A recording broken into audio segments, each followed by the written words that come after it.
Hi, so this is my first ever YouTube video. I'm making this regarding Siglent SDS 1202XE. This is my first ever oscilloscope. I'm pretty excited about it. I'm a hobbyist. I haven't done a lot of electronics and owned a lot of oscilloscopes. So I don't have a lot of experience. So please bear in mind when you are watching this video and help me if I have made any mistakes. I'm not a fanboy of Siglent, I'm not a fanboy of Rigol, but I would like to just explain my 2 cents on ongoing discussions because when I decided to buy an oscilloscope, I was going through Dave's channel, then see the teardowns, go to the forum and ask questions, read all the answers given by other people. And then one thing which was prominently standing out was people who are contributing there have a ton of experience, and then some of them were actually having a lot of biases either in favor of some brands or either against some brands. And what I felt is that might not be giving the true picture of the current landscape to beginners like me who are on a budget and who want to buy an oscilloscope. So uh, first of all, disclaimer, I'm not a fanboy because I haven't used Siglent uh, for enough time that I become either a fanboy or a hater of Siglent. So with those 2 cents disclaimer ahead of time, so let's go into this video and then see whether I can be helpful to any newcomers. So let me brief you about why I bought this model and not Rigol or something else. First thing, my budget was very small. I mean, initially what I wanted to have is around $250 worth of oscilloscopes, but there were not many of those available. I am from India, and then it was getting very difficult to acquire oscilloscopes at that cheaper price. So I started hunting on AliExpress, which actually ships oscilloscopes from China, and then Rigol was prominently standing out, particularly 1054Z model, and that was about $425 including shipping to my place. And then I could also see that some people were saying that on eBay you can get it for cheaper, but I don't know. So in my country on eBay you don't find those oscilloscopes cheaper. About Siglent, one thing which stood out was Siglent oscilloscopes are actually available in India under different brand names. One particular name is Scientific Company, and they are selling about 5-year-old model CML 1100 series something, and not the CML plus one because that is actually a little bit more advanced model, some cheaper one. And that model was available for about $400, something like that. Slightly more than that, actually $425 or something. And then it made me thinking, if I'm buying something from India which is of different company but inherently it is Siglent, then what's the point? So 2-3 companies are actually selling Siglent products. I also discovered slowly that BK Precision is made by Siglent, and some of the low-end oscilloscopes of LaCroix are made by Siglent. The Scientific, which is in India, is also made by Siglent. Then why not buy the Siglent? And then the whole firmware issues started popping up. Some of the people who actually made videos, I did not see that there are so many troubles with the firmware. So I decided to take a plunge because it fit my budget. It was $379 including shipping. I paid about $50-60 worth of customs duty once it arrived in India, and that's about it. So total I paid around 28,000 rupees, which is far less compared to if I would have bought in India. In India it was available for around 42k, which is about $650-700. So buying from AliExpress actually helped me save a lot of money, and which actually went into buying some of the other equipments to set up my home lab. So now let's talk about the oscilloscope. So let me power it on. I had disconnected it earlier, and see some of the things, how easy it is for a beginner like me. So let me power it on.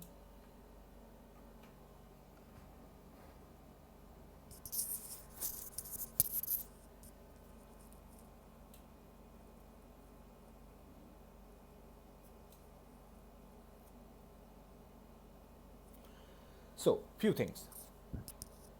Rigol 1054Z, undoubtedly if you hack it, did not want to hack my oscilloscope. A, I'm not an expert.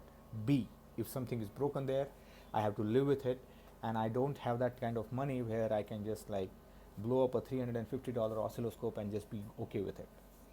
C, 4 channels versus 2 channels. I don't know. Do I need 4 channels? I don't know. Have I worked something which actually forces me to make that thinking? I don't know. But in last 1 week I realized that it wouldn't hurt me to have third and fourth channel. Bandwidth was something which is, I don't know, 200 megahertz should be good enough, 100 megahertz should be good enough. I am not a guy who works with RF, and I don't think I will work soon on RF. My interests are in analog electronics, and I want to learn about op amps, I want to learn about analog circuits. The digital circuits does not entice me because by profession I'm a software engineer. I have worked with Arduino. It just doesn't feel like the physical computing. It feels more like, okay, I'm writing another set of programs. I'm not very interested in doing that apart from minimal code which I want to write. So 2 channels, I think they are good enough, because in sometimes I was able to connect 2 probes and see how the one signal corresponds to other one. That was good thing to do. Third and fourth channel definitely will be an addition. So if you want to, your goal is to actually go for more channels at less bandwidth, definitely go for Rigol 1054Z. It's a good oscilloscope. Everybody talks about it nicely.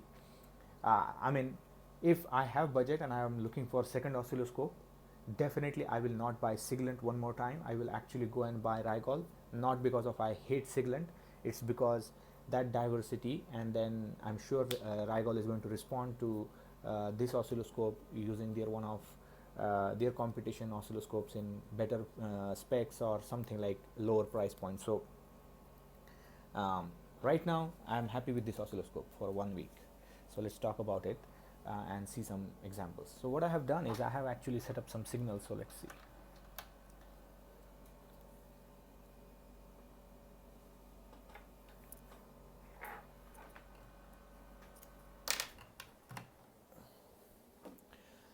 So here it is. I have a 1 kilohertz sine wave signal generated using an Arduino, a very simple circuit, and it's looking very nice. There is a 1 kilohertz physical frequency counter here.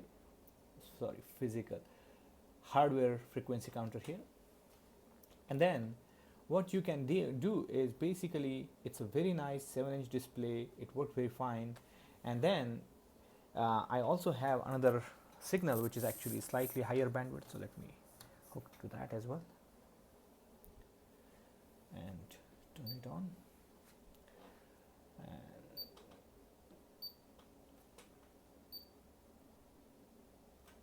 This is a 335 kilohertz signal which is generated using a 555 timer. I could actually go up to 1.2 megahertz in that, but there are serious aliasing problems, and not because of the oscilloscope, but the 555 timer actually goes way above its limits. So I mean, that's not good. So let's try to analyze this wave itself. This oscilloscope is very fast actually.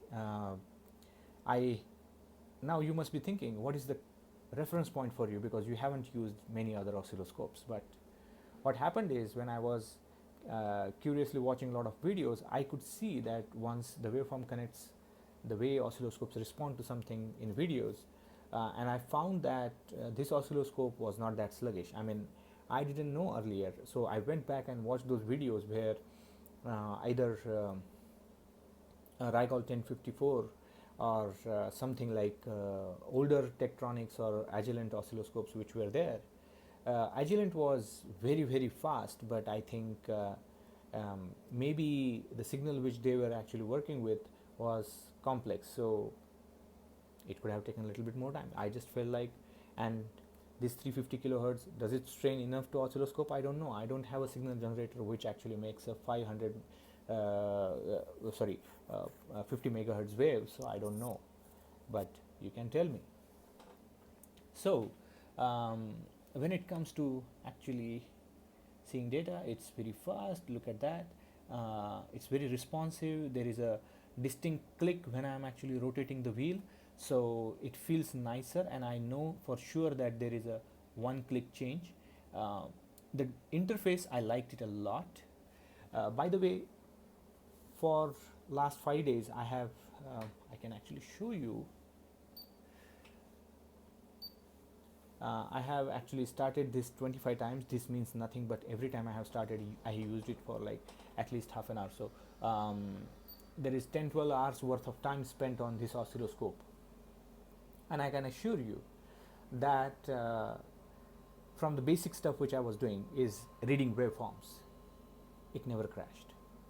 So one thing which is happening is there is a lot of noise onto EEV block forums, and I could see that there is something wrong going there. There are some people who repeatedly defend Siglent, and there are some people who are repeatedly attacking Siglent. And as a newbie, I was extremely confused with it because I don't know whom to believe now. Yeah, one guy makes sense that yeah, it's not bad. Another guy says that no, it's extremely bad. But this didn't crash at all. Are there any problems? Yes, there is. I'll show you. There are some firmware issues, but they are not deal breaker in my opinion. Let me go to the options. Let me go to the next page. And let me go to the next page again. And this options here, press it. There is nothing. I don't know whether there is supposed to be some menu there. So obviously there is a bug here. Either this options button shouldn't exist, or there has to be a menu which should appear if I click on this. Apart from that, I did not find any errors. So guys, if you are a newbie and then you want an honest opinion, don't worry too much. This oscilloscope is fantastic for the price point. I could not buy anything in India for less than $400, which even comes close to this. It's a 200 megahertz oscilloscope. Watch TheDefpom's video. He actually went up to 300 megahertz with this oscilloscope and there were no problems. So 200 megahertz oscilloscope frequency is rated at -3 dB. So this is a wonderful oscilloscope. It's very powerful, it's very fast, latest hardware. They've also did a teardown of this oscilloscope family, and then there are no problems at all. He has actually some minor comments about few things. If you are doing Arduino work, then it also has the serial decoding option, I2C option, and I'm very interested in doing that. Unfortunately right now I don't have the demo which actually shows you that, but I will definitely do a video about I2C or SPI, some sort of interface, and then I will show you decoding. But TheDefpom did in his part 2 video. I will actually put all these links here. So, and it was not a problem at all. So now I also found out that as a newbie this was so easy that I almost rely every time onto this blue button, and it works exactly how it is supposed to work. No errors at all, ever. I took the prints of screenshots onto my USB thumb drive. They will look fantastic. I will actually post few pictures when I actually render this video as well. You should see that this oscilloscope is very simple to use. It actually does its basic job what they have promised without any errors. And then in real-time encoding of the serial inputs, TheDefpom said that there are some issues which you find. For example, it promises real-time decoding on the fly, but then when the signal is actually rolling, it actually does not show decoded data. But if you actually stop the signal and then see it in the history, they've also showed that it works fine. So don't worry too much about it. I will make a separate video about that. So excuse me for not being ready for this video with it. Now let's talk about, are there any nuances which I actually bumped up against? one thing which I bumped up against, and I don't know whether it actually works on other oscilloscopes or not. This is a 334 kilohertz signal. On the yellow input, channel 1, I have actually a 1 kilohertz sine wave generated using Arduino. So let me actually click on that. Now, what happens? Let's try to do auto.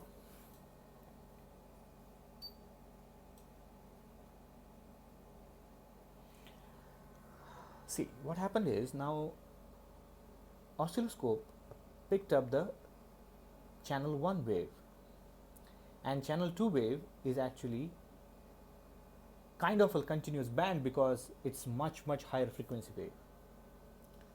But now let's say that you want channel 2 wave to be in the front, and then press auto.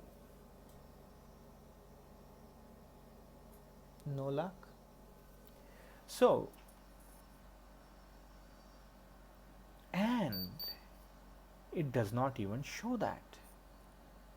See,